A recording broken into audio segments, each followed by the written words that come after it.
당일에 어떤 베냐민 사람이 진영에서 나와 자기의 옷을 찢고 자기의 머리에 티끌을 덮어쓰고 실로에 이르니라. 그가 이를 때에 엘리가 길 옆 자기의 의자에 앉아 기다리며 그의 마음이 하나님의 괴로 말미암아 떨릴 즈음이라. 그 사람이 성읍에 들어오며 알림에 온 성읍이 부르짖는지라. 엘리가 그 부르짖는 소리를 듣고 이르되 이 떠드는 소리는 어찌 됨이냐. 그 사람이 빨리 가서 엘리에게 말하니 그때에 엘리의 나이가 98세라. 그의 눈이 어두워서 보지 못하더라. 그 사람이 엘리에게 말하되 나는 진중에서 나온 자라. 내가 오늘 진중에서 도망하여 왔나이다. 엘리가 이르되 내 아들아 일이 어떻게 되었느냐. 소식을 전하는 자가 대답하여 이르되 이스라엘이 블레셋 사람들 앞에서 도망하였고 백성 중에는 큰 살육이 있었고 당신의 두 아들 홈니와 비느하스도 죽임을 당하였고 하나님의 궤는 빼앗겼나이다. 하나님의 궤를 말할 때에 엘리가 자기 의자에서 뒤로 넘어져 문 곁에서 목이 부러져 죽었으니 나이가 많고 비대한 까닭이라. 그가 이스라엘의 사사가 된 지 40년이었더라. 그의 며느리인 비느하스의 아내가 임신하여 해산 때가 가까웠더니 하나님의 궤를 빼앗긴 것과 그의 시아버지와 남편이 죽은 소식을 듣고 갑자기 아파서 몸을 굽으려 해산하고 죽어갈 때에 곁에 서 있던 여인들이 그에게 이르되 두려워하지 말라. 내가 아들을 낳았다 하되 그가 대답하지도 아니하며 관념하지도 아니하고 이르기를 영광이 이스라엘에서 떠났다 하고 아이 이름을 이가봇이라 하였으니 하나님의 궤가 빼앗겼고 그의 시아버지와 남편이 죽었기 때문이며 또 이르기를 하나님의 궤를 빼앗겼으므로 영광이 이스라엘에서 떠났다 하였더라. 아멘. 오늘 말씀은 우리가 어제 주일 말씀으로 함께 나눈 그 사무엘상 4장 앞부분의 내용과 이제 연결이 되어집니다. 12절 초반에 보면 당일에 했습니다. 당일에. 그러니까 앞에 있었던 일과 같은 날에 벌어진 일입니다. 어떤 베냐민 사람 하나가 진영에서부터 달려와서 실로에 이르니라 했습니다. 그의 모습은 자기 옷을 찢고 자기 머리를 티끌에 덮었었다고 했습니다. 이것은 뛰어오다가 정신없이 이렇게 됐다는 말이 아니라 이스라엘 백성들의 어떤 그 삶의 문화권 속에서 흔히 보여지는 이 슬픔을 스스로 표현하는 행동이요 모습입니다. 극도의 슬픔의 상황을 나타내는 겁니다. 예컨대 우리도 이 장례를 치르고 나면 얼마간 동안 이렇게 표지를 이렇게 가슴에 이렇게 작은 리본으로 이렇게 달고 다니는 그런 풍습이 있었습니다. 탈상을 하기 전까지 내가 상중이다 이런 표현을 나타내는 거죠. 누가 나한테 와서 내 심정을 좀 이렇게 헤아려 달라 뭐 이런 뜻이 될 것입니다. 요즘은 그런 것도 안 하고 그냥 바로 며칠 지나면 이렇게 티내지 않고 지내겠다 하는 그러한 생각들도 많아지는 것 같은데 자기의 심경을 이렇게 토로하듯이 이스라엘 백성들은 자기가 혹은 민족이 혹은 국가가 슬픔을 당하였을 때 자기 옷을 찢고 그리고 베옷을 입고 그리고 죄를 뒤집어 쓰고 그렇게 슬퍼하는 모습을 보였다는 것을 우리는 성경을 보면서 종종 만나게 됩니다. 이 당일에라고 이렇게 되어져 있는데 이 전쟁이 벌어진 그 아벡 골짜기로부터 지금 이 장소인 실로까지는 약 35km 정도 떨어져 있다고 이렇게 볼 수 있습니다. 그 거리를 당일에 뛰어왔다. 뭐 훈련받은 마라톤 선수도 아닐 텐데 굉장히 힘든 시간이었겠지만 그는 전령이었기 때문에 그리고 이 긴박한 소식을 전해야 했기에 뛰어왔습니다. 그 사람은 어떤 베냐민 사람이었는데 성경은 왜 굳이 이 베냐민 사람이라는 표현을 적시하고 있을까? 어떤 사람들은 성경에 나오는 이야기는 아닙니다. 근데 이스라엘 백성들에게서 한켠에서 전해져 내려온 전통, 전설에 의하면 이 베냐민 사람이 훗날 이스라엘의 초대 왕이 되는 사울이 아니었겠느냐 뭐 이렇게 보기도 합니다. 성경은 아닙니다. 아니라고 말씀을 드립니다. 그런데 그렇게 보는 몇 가지 정황이 있는데 16절에 그 엘리가 그 진중에서 나온 도망하였다고 하는 그 사람을 부르는 그 호칭을 내 아들아 이렇게 말을 합니다. 근데 단순히 그냥 믿음직한 한 군사로서 이렇게 부른다기보다는 뭔가 유관한 어떤 배경이 있음을 이전에 있었던지 앞으로 있게 될 것인지를 짐작해 하기도 합니다. 특별히 베냐민 지파는 이스라엘 지파 중에 가장 작고 작은 지파다. 뭐 이렇게 그 의례적으로 표현이 됩니다. 그런데 그 지파에게서 이 초대왕 사울이 났다라고 하는 것이 그 전후에 이스라엘 역사에 있어서 백성들에게 있어서 또 베냐민 지파 사람들이나 베냐민 지파를 보는 사람들에게 있어서 특별한 의미가 됐던 것은 분명합니다. 베냐민이라고 하는 아들이 그 요셉의 미안합니다. 그 야곱의 12아들 중에 막내로 태어날 때에 그는 태어날 수 없는 형편 속에 태어났습니다.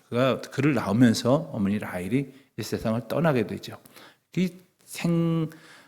태어날 때부터 출생부터 아주 연약한 작고 그리고 막내라는 그런 의미를 넘어서는 그러한 연약함이 이렇게 표현되어 있었다고 한다면 사사시대의 이 베냐민 지파가 그들이 레위인의 첩을 겁탈하고 또 그리고 그것을 교훈하는 그 다른 지파에 맞서는 바람에 다른 11지파로부터 멸절될 뻔한 위기에 놓여지기도 했었던 지파입니다. 그런 우여곡절을 지나서 그 지파에서 왕이 나왔다. 이것은 우리는 별로 그냥 상관없는 이야기처럼 들릴지 모르지만 이스라엘 백성들에게는 대단히 시사하는 바가 있는 대목이어서 이렇게 베냐민 지파라고 적시를 한 것이라고 볼 수가 있습니다. 자, 그가 이럴 때에 13절에 보면 엘리는 길 옆 자기 의자에 앉아 있었다고 했습니다. 엘리가 성경에 그렇게 많은 장면에 나타나지는 않습니다. 그러나 엘리는 참 중요한 인물입니다. 왜냐하면 몰락한 제사장을 대표하는 인물이기 때문에 그렇습니다. 그 이야기는 몰락한 사명자, 우리가 하나님 앞에서 크고 작은 사명을 받은 자로 살아갑니다마는 몰락한 사명자의 대표적인 모습을 보면서 우리는 어떤 사명자로 살아가야 할지를 생각하게 하시는 인물이기 때문에 그렇습니다. 근데 엘리의 모습을 보면 자주 등장하는 표현이 이 의자입니다. 그것도 18절에도 나오고 또 이전에 엘리가 한나가 와서 기도할 때에도 한나는 성전에서 간절한 마음으로 무릎 꿇고 기도하는데 엘리는 자기 의자에 앉아서 이렇게 지켜봤다. 뭐 이런 표현이 나옵니다. 자기 의자라는 말은 이 제사장의 의자이고 사사의 의자이고 영적 지도자의 의자입니다. 의자는 곧 어떤 권세를 상징하는 말이기도 합니다. 그런 권세에 앉아 있는 모습이 자주 나오는 엘리 제사장은 일어나서 부지런히 그의 사명을 감당하지 않았다는 그런 이미지를 우리에게 충분히 갖게 하는 말씀의 설명입니다. 자, 그가 하나님의 괴로 말미암아 떨릴 즈음이라.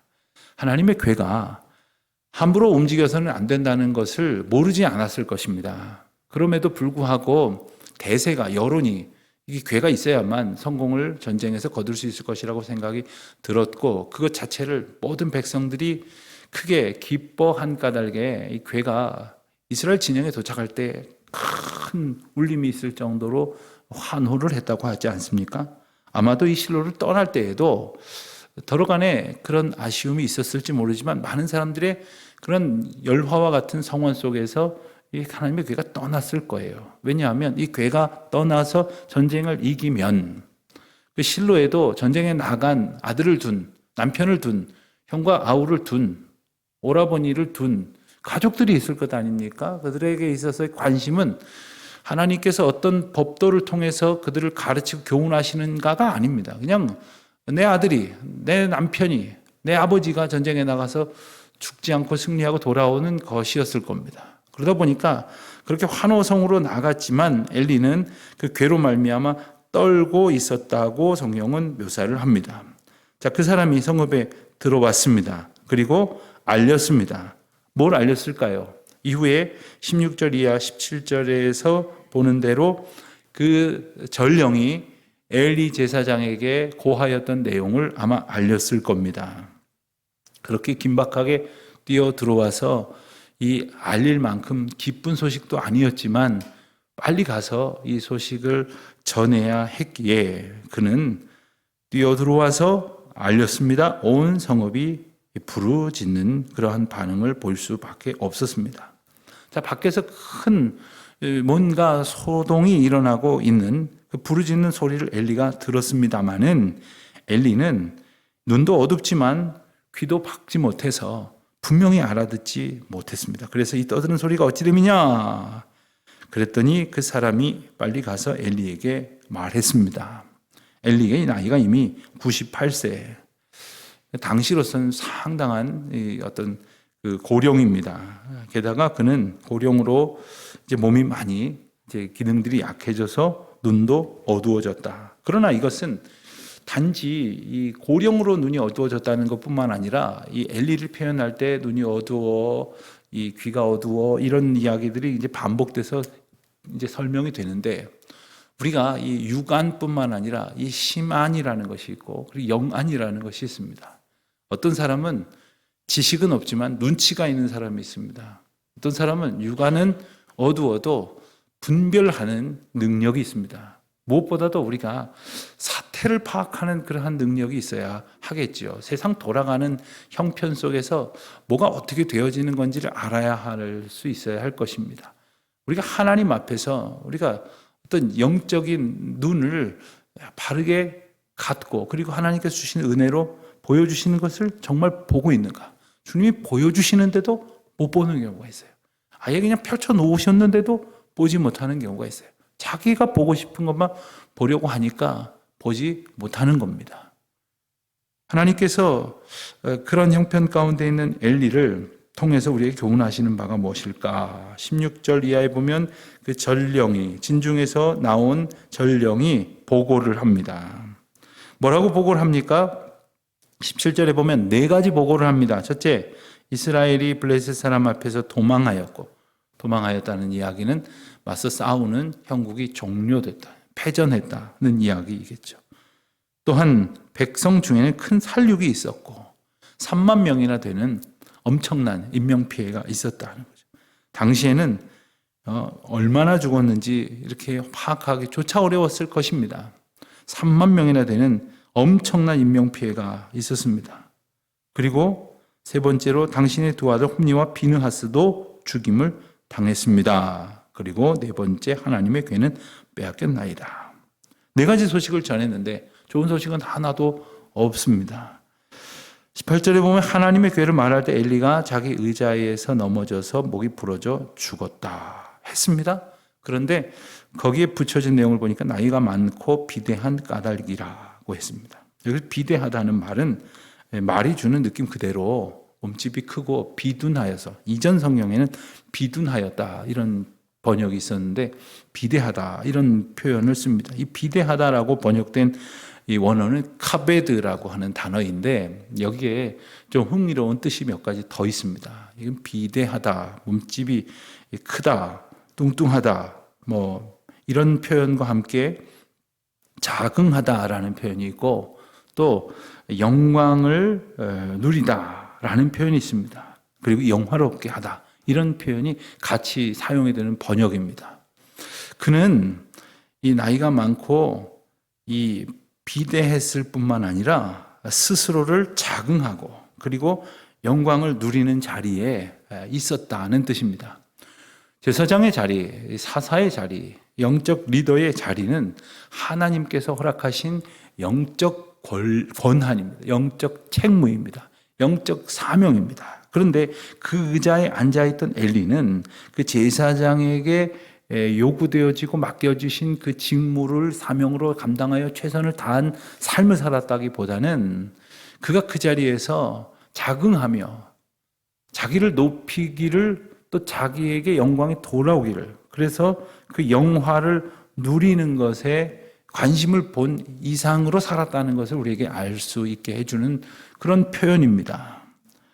우리말 번역에는 주로 이제 1차적으로 번역되는 그러한 단어로 번역이 되었기 때문인데 이 원어 가운데 그런 의미가 함께 담겨져 있는 단어를 썼다는 것은 그 의미를 우리가 함께 생각할 필요가 있다는 것입니다. 왜냐하면 몸집이 크다, 비대하다라는 말로 흔히 이스라엘에서 사용되는 단어는 따로 있습니다. 그것을 사용하지 않고 이런 뜻이 담겨져 있는 의미를 사용했기 때문에 우리가 볼 필요가 있다고 여겨지는 겁니다.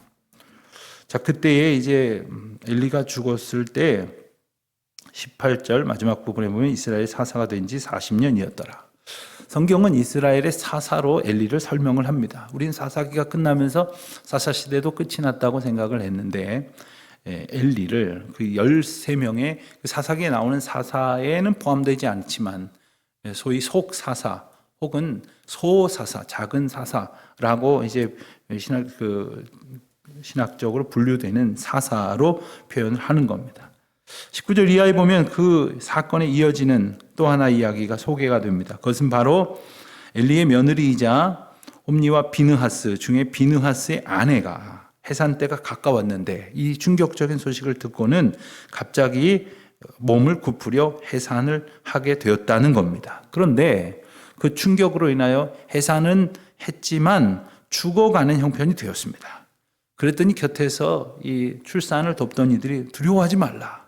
아무 걱정하지 말라. 너 아들을 낳았다. 이 아들을 낳았다는 것이 지금 몸이 죽게 되었는데도 불구하고 걱정하지 말라고 말할 만큼 또한 기쁜 소식이 될 수 있었기 때문입니다. 그러나 그는 대답도 않고 관념하지도 않았다. 거기에 생각을 두지 않았다는 겁니다. 자기 생각을 가지고 그 아이를 낳은 그 사건을 보지 않았다는 겁니다. 자녀를 출산해 보신 분들이 어찌 이 설명을 이해할 수 있겠습니까? 지금 그 고통 중에 아이를 낳았는데 그 아이의 생명은 나의 생명과도 같은데 지금 쳐다도 보지 않고 있다는 거예요. 그러면서 말하기를 영광이 이스라엘에서 떠났다. 지금 그 여인은 몸이 고통스러운 가운데 아기를 출산했지만 지금 자기 앞에 펼쳐져서 전해 들려진 소식, 하나님의 괴가 빼앗겼다. 전쟁에서 패배하였다. 심지어 자기 남편이 죽었다는데도 불구하고 하나님의 영광, 하나님의 괴가 빼앗겼다는 것도 그 적은 일이 아니었기 때문에 그 일로 인하여 영광이 이스라엘에서 떠났다라고 고백을 하면서 그 아이의 이름을 그 뜻을 가진 이가봇이라고 지었다 하는 겁니다. 하나님의 괴를 빼앗겼으므로 영광이 이스라엘에서 떠났다는 22절의 말씀을 한 번 더 그는 반복을 하게 됩니다. 하나님의 영광이 떠났다는 것, 엘리 가문이 몰락하게 되었다는 것, 어떻게 이런 일이 일어날 수 있겠습니까? 물론 이것은 이미 예고된 하나님의 심판이었습니다. 하나님께서는 이미 적어도 사무엘 선지자를 통해서 그리고 그 이전에도 분명히 엘리 제사장 가문에 이와 같은 경고를 주셨습니다. 하나님께서는 이유 없이 징벌하시지도 않지만 그렇다고 유예 없이 징벌하시지도 않습니다. 즉 우리로 하여금 돌이키고 반성하고 그리고 하나님 앞에 회개하고 하나님의 구원의 은혜를 얻을 수 있는 하나님의 때를 예비하시고 기다리시는 분이십니다. 그러나 엘리 제사장은 아들들이 잘못하고 있다는 소식을 들었을 때도 방임했고 그리고 늘 의자에 앉아서 자기가 제사장으로서 이 오랜 세월 동안 누릴 수 있을 것이라고 생각했던 것들을 누리는 그런 모습으로만 자기를 지키고 말았습니다. 하나님 앞에 마땅한 사명 그리고 하나님의 괴가 전장으로 떠나는 것을 의식하기는 했으나 그것을 하나님의 법도 가운데서 지켜내지 못하였던 사람. 하나님께서 주신 책무의 사명을 온전히 다하기보다는 자기의 소견에 자기를 그저 보존하고 자기 영광을 지키는 일에만 장념했던 사람. 성경은 그와 같은 모습으로 하나님의 경고를 무시한 채 살아왔던 엘리와 엘리 가문이 처절하게 몰락하는 장면, 마침내 하나님의 말씀이 성취되는 장면을 우리에게 보여주시는 것입니다. 여러분, 어떤 분들은 와 무섭다, 와 불쌍하다 이런 생각을 이 본문을 보면서 하시는 분들이 적지 않습니다. 하나님 참 무섭네. 아우 참 이 비느하스의 아내 이름도 소개되지 않은 이 여인은 참 불쌍하네. 그럼 뭐가 불쌍하고 뭐가 두려운 겁니까?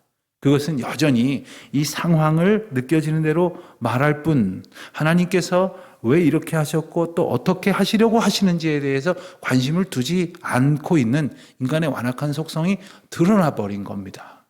오늘 우리는 무엇에 관심을 두고 살아가야 하겠습니까? 하나님께서 우리에게 이끌어 가신 삶의 방향은 어디입니까? 오늘 우리에게 주신 사명을 우리의 소견대로가 아니라 하나님의 뜻대로 감당하는 가운데에 우리가 영광을 차지하고 있는 것이 아니라 하나님의 영광이 드러나는 삶이 될 수 있기를 주님의 이름으로 축원드립니다. 하나님 아버지, 저희에게 주신 사명, 주께서 주신 그 뜻과 인도하심의 은혜 가운데 잘 감당하여 하나님의 영광만 드러내는 저희들의 삶이 되게 하여 주옵소서. 예수님의 이름으로 기도합니다. 아멘.